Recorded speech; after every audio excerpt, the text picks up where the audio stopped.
good evening, everyone, and welcome to RSSDI Diabetes Bytes. As promised, our special series is going on, and we have yet another special episode carved out for you. Today, we are going to address physical activity, which is so underestimated, undervalued, and we have two very dynamic experts who are going to probably motivate you at the end of the episode. And I don't want to take any time away from them because we are going to experience a very good discussion with a lot of information, tips, and even data on how India is really faring on physical activity and practices, and how we are on the brink of a burgeoning epidemic of non-communicable diseases. So let's get ahead with that. And with that, I welcome our first guest, Dr. R. M. Anjana, a very dynamic consultant, physician, and diabetologist from Chennai. Who doesn't know her? But just to formally introduce her, she is the managing director and diabetologist of Dr. Mohan's Diabetes Specialties Center and president of the Madras Diabetes Research Foundation, Chennai. Her main areas of research do include physical activity, along with prevention of diabetes, epidemiology, translational research, and technology related to diabetes. She has been the principal investigator and co investigator for several national as well as international projects, has received several awards, including the prestigious Young Outstanding Woman Achievers Award from Tamil Nadu, Dr. MGR Madras University, the Young Innovator Award from the Indo UK Health Summit, the RSSDI Novartis Young Investigator Award by RSSDI Tamil Nadu Young Scientist Award from Government of Tamil Nadu, and so on and so forth. Her CV is very, very decorated, and I could go on and on. But I think what is special to me is her innovative um, development of dance practice called Tandav, and you will hear all about it from her. And our next guest, who is equally dynamic and an ace nutritionist and registered dietitian from Mumbai, Miss Sheryl Salis. May I welcome her to RSSDI Diabetes Bytes. She's not only a registered dietitian, certified diabetes educator, insulin pump specialist, and founder of Nurture Health Solutions. She has a very rich experience of over 23 years in the field of diabetes and dietetics and diabetes education. She's also the advisory council member for ISPAD and the lead for ISPAD Nutrition SIG, and author of the award winning book Diet and Diabetes Simplified, and co author of Guidelines for Type 1 Diabetes from ISPAD. So, welcome. We have really great personalities today, and let me not take the time away from them. So, I hand it over to you for a lovely discussion. I'm looking Thank forward to you so much, Dr. Purvi, for that very kind introduction. And thank you for being there in spite of having such a long travel and being in the US. So, thank you. And Dr. Anjana, thank you so much. It's such an honor and privilege doing this diabetes bites with you. And I'm really, really excited about it. And Thank you, Purvi, and thank you, Cheryl. It's a real pleasure and honor to be here. Purvi, we really appreciate that in a different time zone in the US. So thank you so much for joining us. absolutely. Take it away, ladies. at the outset, I really want to congratulate you, Dr. Anjana, for the recent publication and the landmark study, so to say. And it's the longest, long-term, largest study. The national study, which is the ICMR India study, which has actually taken us all, we're all really shocked to see the numbers, and everybody's looking at what is the kind of burden of NCDs now in our country, whether it's diabetes, hypertension, dyslipidemia, obesity. So, request you to share a few key findings from this study. Yeah, so thank you very much, Cheryl. And we are also very, worried about these numbers. So the INDAB study has looked at every state in the country, state by state, and looked at the overall burden of NCDs. So that includes diabetes, pre-diabetes, obesity, hypertension, and dyslipidemia. And in the recent publication that just came out a few days ago, we are able to talk about the burden of all of these NCDs. So the recent numbers, what we're showing is that there is 100 million people with diabetes in India today. Now, if that you think is a staggering number, then the number of those with pre-diabetes is even more. So we have a national prevalence of about 11.4% of diabetes, while that of pre-diabetes is even higher at about 15%. So that's 136 million. So why is this important? This is important because we know that those with pre-diabetes, traditionally, we have some of them, a third of them moving to diabetes, a third of them reverting back to normal, and a third of them staying as they are. But in our country, we know that this is not essentially true, because about 60% of those with pre-diabetes actually move towards diabetes, and they do it quite fast within 2 to 5 years.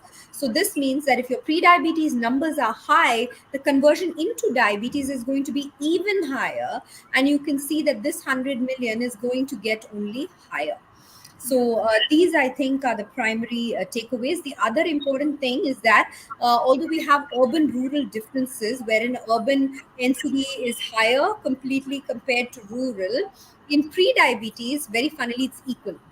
So now, when you have this pre-diabetes being high in rural areas, you can see that the absolute number of conversion is going to be much higher. Now, what does that mean? Even a 1%, see, 70% of India lives in her villages. So even a 1% conversion in that area translates into absolute numbers of millions of people being much larger. And therein lies not one, on one side, you can say the alarm, the wake up call. On the other side, perhaps we can say it's a golden window of opportunity for us to actually do something about it. And I think that's very well said, because everybody is really shocked to see the numbers, and they're really alarming, especially pre-diabetes. And we have so many people who don't even test their blood glucose levels or know Correct. where they stand. And even in our clinical practice, when we are looking at patients and we are asking them about the diet, physical activity, because these are the most important things when it comes to even looking at reversing pre-diabetes into the normal state, or even trying to control diabetes and diabetes related complications. And Yeah, obesity is definitely a big concern, and what we're seeing is it's also increasing in the younger generation, the smaller kids, which is adolescents. I think issue. COVID has done a lot of, after COVID, we're really seeing more numbers of children with obesity and even type 2 diabetes. Yes, And yes, Shreya. we ask them about physical activity. I think this is something that everybody talks about. We know its health benefits, but we have so many excuses and reasons why we can't do it. For example, now the rains, and that's why I can't do it, or I just don't find time. And some people think that, okay, going to the market, it's physical activity.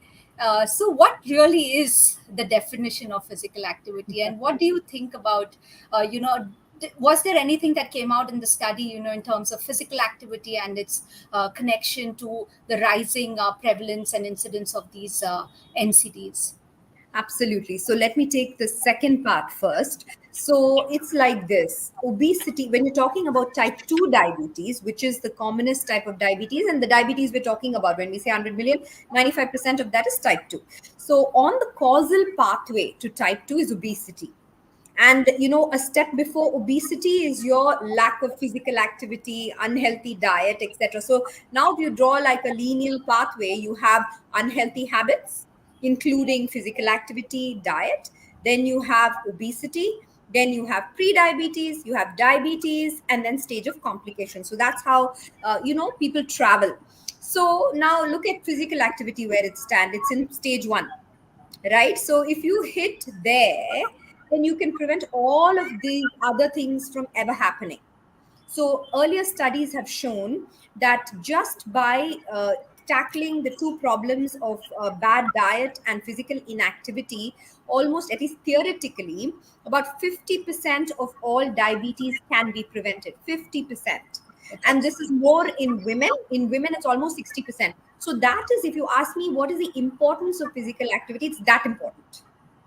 It goes hand in hand with diet, and these two together do have so much of importance when you talk about prevention or reversal or any of those things. We are talking about a significant contribution that's come from physical activity or inactivity.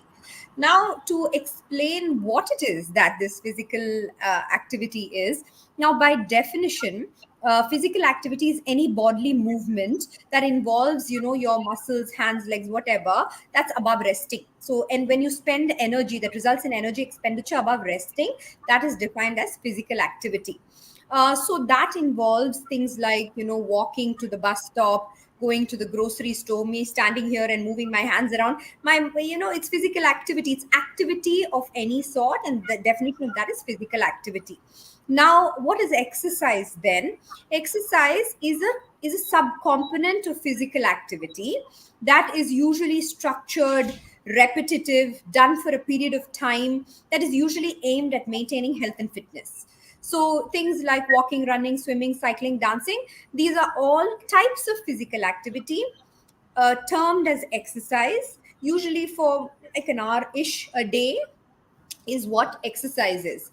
Now, why does exercise take importance? It takes importance because in urban India or in any urbanizing developing country, natural sources of physical activity start coming down. So people don't walk to work, people don't do anything, they go in a car, they're sitting all day, they're not washing clothes, they're not mowing the lawn, they're not going to the fields. Everything is mechanized. So even in the kitchen, you're not really using those old time thing, right? It's a button for mixie, button for washing machine, button for this. So what's happening? The energy expenditure in your body is coming down. So when over the course of daily life, your activity comes down, your physical activity comes down, you need to supplement with exercise. It's very well said, because when I used to go to Mangalore, I'm from Mangalore, and then I used to look, see my grandmother, my aunties all on the grinding stone making the idli batter and the the Yeah, masala for the curries, etc. yeah, And today everything is so automated there, and we're seeing a yeah, very high. I mean, in fact, in the family, there's so many people who have yeah, diabetes, and we're seeing obesity as well on the rise. So absolutely. that's why physical activity is very, very important, like you said. And we see that people are struggling when it comes to implementing, or Yes, finding time to, exercise, because yes, they're not able to really find yeah, that time, dedicated to exercise. yeah, And yeah. there are so many benefits when it comes to physical activity, especially when it comes to diabetes and obesity. If you could just highlight a few benefits of physical activity in this population. So, physical activity has, let's take diabetes first. So, physical activity has benefit at every stage of diabetes. So, let's say we first talk about the prevention of diabetes. Do we have scientific evidence to prove that doing physical activity can prevent diabetes? We absolutely do. There's tons of evidence globally and from India to show that doing regular physical activity, keeping fit, helps to reduce your risk of getting diabetes. Through controlling weight, yes, but even independent of all of that, it does have beneficial effects through many other mechanisms that we'll also talk about. So, in the prevention of diabetes, yes, it definitely has a benefit. Then, does it have an effect on, suppose you get diabetes, maintaining your blood glucose, controlling your blood sugar? Yes, it does. So, studies again have shown that if you have diabetes, doing physical activity helps you to reach your target of reaching an A1C of less than 7%. Does it help to prevent complications? Independently, it has been shown to prevent diabetic kidney disease and diabetic eye disease. So, overall, in every stage of diabetes, it does have very much beneficial effects. And also, today we know that it can also help in the reversal of diabetes. So, in all of these factors, physical activity does have a definite benefit. Now, what about the other comorbidities that come with diabetes, obesity? Well, that's a no brainer. So, it helps in weight management, it helps to build your muscle, it helps to control your blood pressure. So it also helps to increase the good cholesterol, and it's one of the very few ways we have to actually improve the good cholesterol. Why is this important? Because Asian Indians, as an ethnic group, have a problem with the low HDL or good cholesterol. So, and it's protective. The HDL or good cholesterol is protective against heart disease. So, by increasing the HDL levels, we can actually prevent cardiac illness or cardiovascular events. And exercise is one of the very few ways we have to increase the HDL. It also has benefit on muscle and bone. Again, very essential for the Asian Indian, because we are ethnically known to have smaller muscle mass and less bone density. So this can be a combination of factors, from the fact that, and this is more in women, by the way, than in men. Why do we have all these issues? Well, there are a number of issues. One is there is a small genetic predisposition, no doubt about that, but it also could be both the HDL as well as the muscle loss and things. This is because, see, when our children are children, activities there, especially in the toddler age groups, etc. They're running around, they're active, etc. Then you start hitting puberty. Once such children get to pubertal ages, except especially the girls, then what happens? Activity is restricted. This is culturally seen in all of India, where you see the girls are not allowed after 6 p.m. dark, don't go out, field is not safe, gym is not safe, boys are there, this, that. So there are 400 restrictions on the girls. So their activity level comes down. Then if once they start reaching all this 10th grade, 12th grade, and all these things, boys, girls, everybody sit and study. There's no activity and study, right? So there's a sit and study thing. You have to get a mark, you have to get a rank, you have to get into college.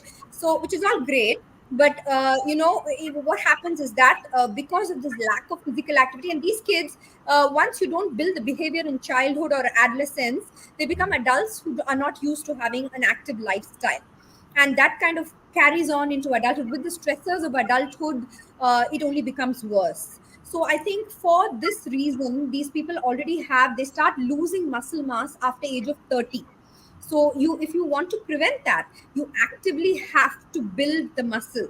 You have to provide enough protein through nutrition. You have to build it through physical activity, exercise. Only then are you going to have this long-term muscle and bone that's lasting you 60 plus. So that is not there. And because of that, we have this issue of having so physical activity helps to build the bone muscle. The earlier you do it, the more fantastic it is. But age is only a number, and it's never too late to start. It's very well. Whatever age, yeah, at whatever age you start, even if you don't build muscle, if you're starting a little later in life, at least you will prevent the muscle loss, and which is in itself rather good.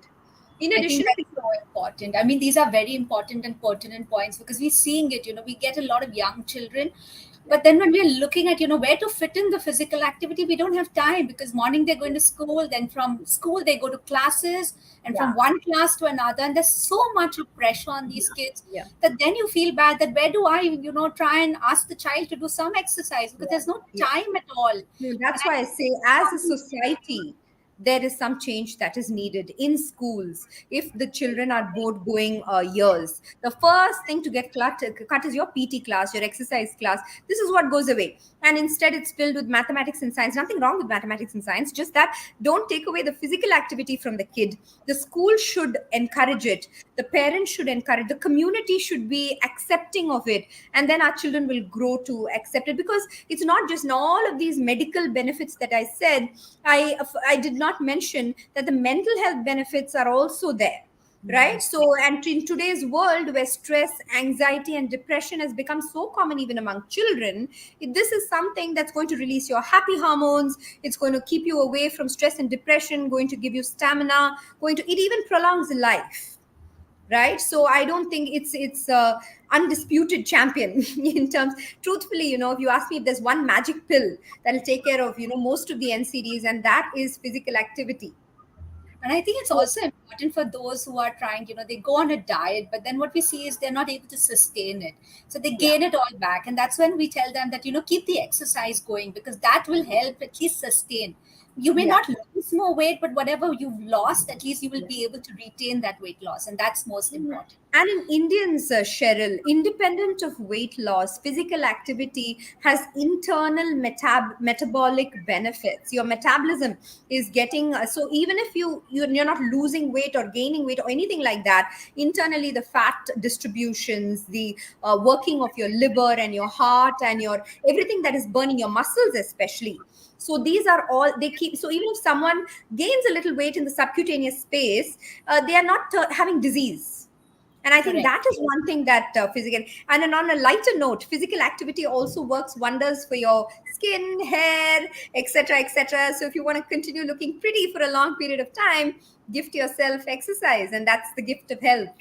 And you really walk the talk, and that's why you're looking so pretty. And I'm seeing the reverse aging happening when it comes to you. And I think the way and you endorse it. And I think Tandav is another thing, which is conceptualized by you and the team, and we all love it. We so miss dancing as a team to to the Tandav, the choreography, and we're looking forward to doing that sometime soon. Yeah. But I think that's a very innovative way of trying to get physical activity and incorporating it into people's households. So how did that come into being? And what? How can one do tandav in their house? And I know you do a lot of it with the children and with women. And women do have challenges, because sometimes they're not able to find the time to go out to the gym or even go for a walk for whatever reasons. And I think this is a good way of actually helping them, try and fit in physical activities. It was actually something that just came as necessity is the mother of invention, Cheryl. For 10 years, we're trying to get people to be physically active.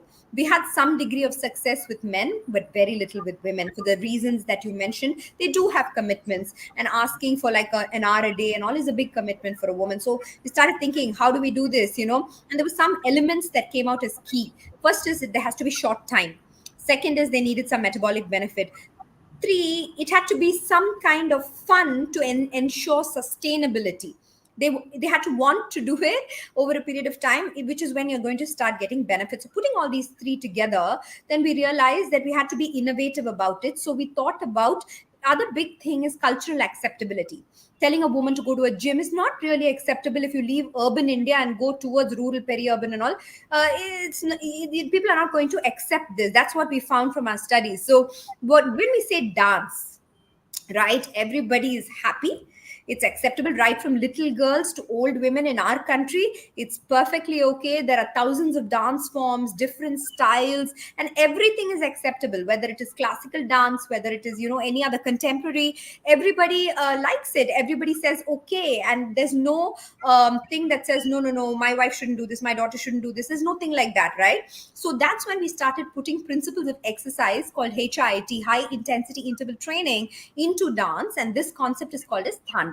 So we started with little girls, adolescent girls, and we had phenomenal success in them. So they were so happy with it. They were doing it. They were teaching their friends, and their friends were teaching their friends. And we went to the St. John's Physiology Lab in Bangalore. We were able to do the studies with these kids and able to show that Thandav was equal to HIIT. So it had cardiovascular fitness, which was a great thing. But it also aided in weight loss for those who had excess body fat. So it was a great thing. Then slowly we started migrating. So that was in the pilot mode. Then we migrated to schools to see whether the intervention given in schools, and this is just completed now. Two schools in Chennai. One is the control, the other is the intervention, and we've given Tandav to these girls in whole classes, 8th standard, 9th standard, etc. And that has also been a big hit among the parents, among the school, amongst the kids. So now we're moving to women, adult women. So here the challenges are slightly more because of extremely low fitness levels. In order to perform something like HIIT, one needs base level of fitness. So we have to do it for longer. For our kids, we took 3 weeks to get them to that level. For an adult woman, it will take 3 months to build for her level of fitness, for her to be able to perform Tandav without any injury.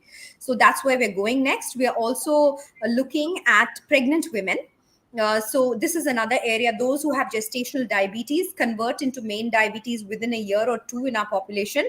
So 6 months after delivery, they have a kid that's 6 months old. They're a little more settled than the initial madness that happens with the newborn. At that point, we're trying to intervene, bring in a Tandav like intervention for 6-ish months, 3 months to fitness, 3 months to doing Tandav, and trying to see whether we can actually prevent diabetes in these women in the future. So, this is something they can do at home. So we have a website, it can be done online, but the fun of it is doing the group dancing, and it's only women, it's exclusively for women. So we have kind of workshops in different places, so women come together, and when they do that, they have a mad time. Oh, They oh, really enjoy it. And and that's the whole fun when they're dancing as a group. It's so much fun. The social interaction does wonders for the physical mental health. and I think it's great. I think dance is something, like you said, it brings everyone together, and there's so much of happiness. So, the happy Absolutely. hormones, and it just keeps your mood so elevated. And The minute I the music comes on, absolutely everybody's smiling. So, and they're love. connecting. And because stand-up deals with the latest Bollywood, Hollywood, Mollywood, Tollywood songs, all of India, we have folk, we have bhangra, we have this, we have that. So it's just so happy. People connect with the latest songs that are trending. And, they're just there and they're connected. So, yeah. And I think that's a fun way of doing it, because a lot of people, they think like, if I have to do exercise, I have to go to the gym, walk on that treadmill. And I so hate it, like waking Yeah. up at 6 o'clock in the morning. Yeah. And that's Yeah. why they actually detest it. They don't Yeah. want to do it because they find Yeah. it boring. And what Yeah. I always tell them is that 1 hour that you give yourself a day, make sure that that's your, your me time, and make it fun. So do Yeah. what you like to do, try and do a mix and match, and Yeah. figure out what works for you, because what works for Absolutely. one does not work for Does someone not else. work for all. And now the latest recommendations have also changed, even for metabolic health. Initially, they said only 150 minutes per week was necessary of moderate to vigorous intensity activity. This has now recently been changed to 300 minutes. So this means this is 60 minutes per day for minimum of 5 days a week for metabolic health. And for weight loss, you have to do more than this. So Absolutely. this is a big ask for most people. So trying to shorten that time period, the Tandav is only done for 10 minutes. So, and you don't have to do it every day, because it is vigorous physical activity. You can do it 2 to 3 times a week. So 10 minutes 2 to 3 times a week is something that anyone can afford. It is doable. So And if that somebody can't find that time, then there's some serious problem with time management. I think this is something fun. I think even in corporate offices is something that you can, look at doing this, we because can we you can get a lot of people from investment banking, etc. Long working hours. Sometimes they leave office at 2 in the morning. There's no Yeah. sleep, waking up early, again eating a lot of unhealthy food, because that's the only thing, that's comfort. And then the Yeah. weekend, Yeah. like sleeping, Yeah. there's a lot of unhealthy lifestyle that they're leading, and we're seeing a Absolutely. very high No, so that's the thing, Cheryl. If you are having, a vigorous intensity activity like Tandav, then you can actually reduce the time. And this, you're doing some 10 minutes. So suppose you're free on the weekends, most people are, except if you're a health professional like you and I. But otherwise, most people are. Then you can manage a Saturday, Sunday. So that's 2 days a week done. Now you just need another day a week. And if you can do 10 minutes, and that's great. And that's all you need, right? So absolutely. it becomes 75 minutes ish, for a vigorous intent, and you can easily get that done. And with personal experience, I can tell you, you lose weight, and overall, your whole physical mental health just becomes so much better. And I think, like you mentioned, for the young girls, I think PCOS is another condition that we're really seeing.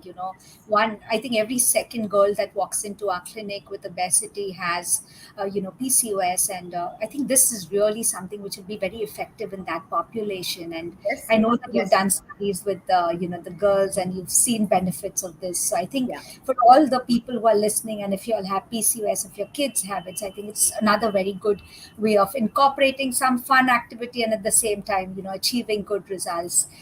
So when it comes again to activity, we see there's one section of people who really don't do anything, and there's another section who's going all out. Like yesterday, I had a patient who came to me, and she's doing 2 hours of gymming in the morning, and then 1 hour of gymming in the evening, and it's going that far. And because of that, there's a lot of health complications that have come in, and she's lost a lot of weight. She's not feeling good, and she's feeling very lethargic, very tired, etc. And her husband actually brought her to me saying that, I think you need to speak to her. I think she's overdoing it.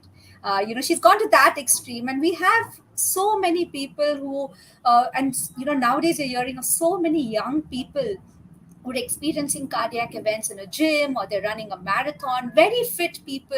They are ambassadors for a healthy lifestyle, and we're seeing them succumbing. So does one size fit all? And what are the kind of precautions that one needs to take?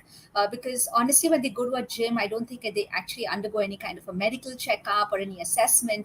And sometimes the trainers really push them to do so many reps, and even if they can't do it. So what are the precautions that they need to take before they embark on any kind of physical activity regimen? So that's a very important question, Cheryl, and I'm going to divide this by to two or three sections. The first being the young, healthy adult that doesn't have any other illness and things like that. So Gandhiji said, do everything in moderation. Too less and too much is always a problem, right? So let's just follow the path of the middle, okay, which is what is the best for everyone. There is always a U-shaped curve in these things. If you do too much, your muscles will get exhausted, your reserves get under stress.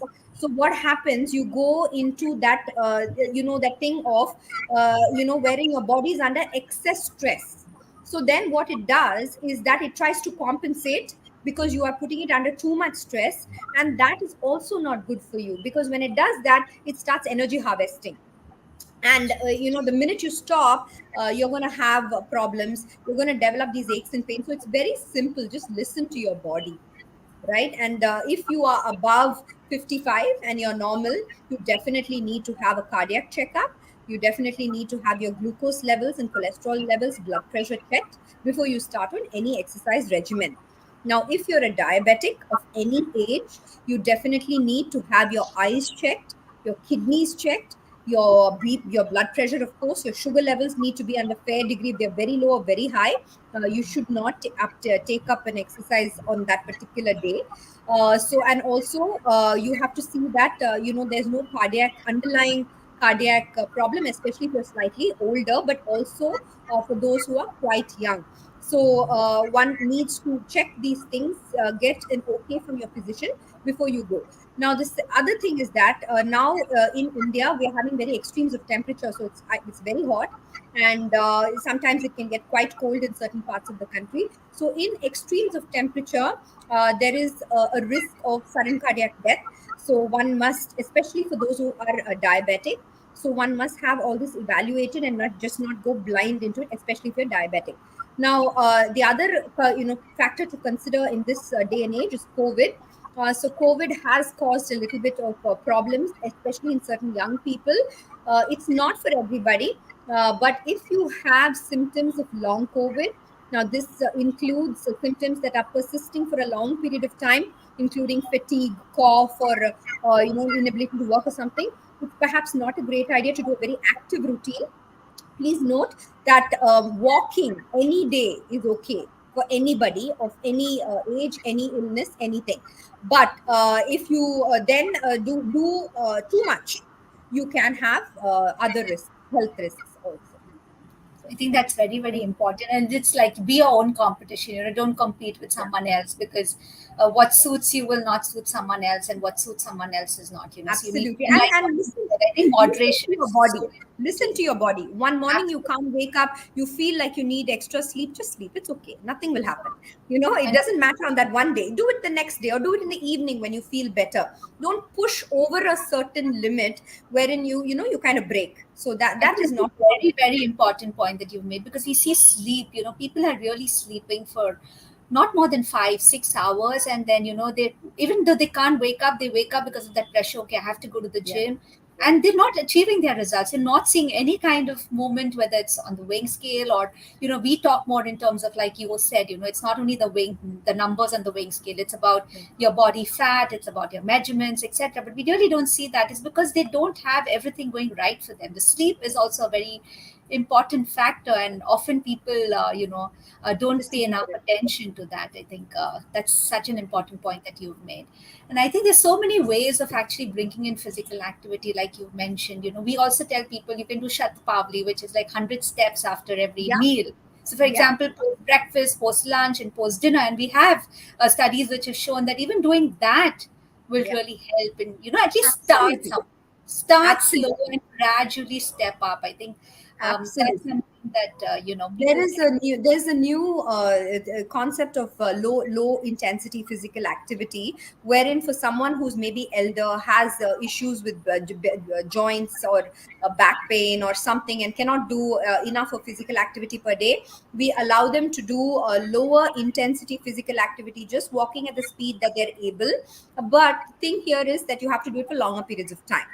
So if you want to shorten it, you increase intensity. If you want to decrease the intensity, then you do longer periods of time. So that's how you work it out. In someone who's a little older, 65 plus, for those someone who's doing nothing, anything is better than nothing. You can do breaks. People often ask me, do I have to do 60 minutes at a stretch? Not necessarily.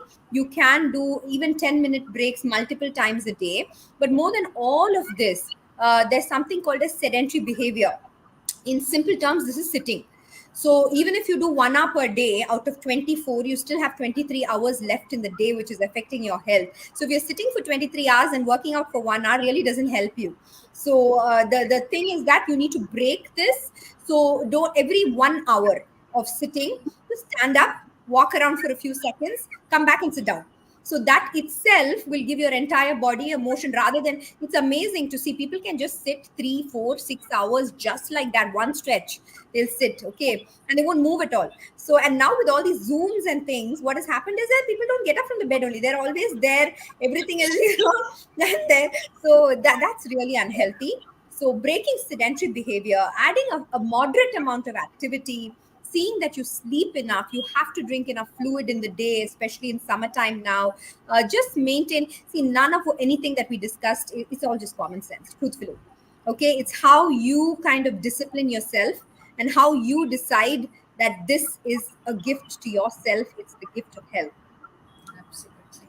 I think very, very well said. And, such very easy, practical tips. And I think everybody can incorporate it. And like you said, sitting is the new smoking, and we should really get moving. And I think today you have so many you have your smart watch, you have your smartphones, which keep reminding you. I think sometimes, they keep talking to you that, okay, it's 1 hour, you haven't really gotten up from your seat. So get up. And I think it's a good way of actually reminding you to be physically active. So that's the pros of the smartphones. Other than, we know the cons, that people spend a lot of time on their phones, and then they do not really find time to do physical activities. Thank you so much. We've had such insightful messages from you, and I think it's very easy for people to really implement. And like I said, you walk the talk. You're so busy doing such great work, and you still find time to do it. So I think you're one of the best role models that we all can have. And I think if everyone does a little bit of what you've said, I think they can really,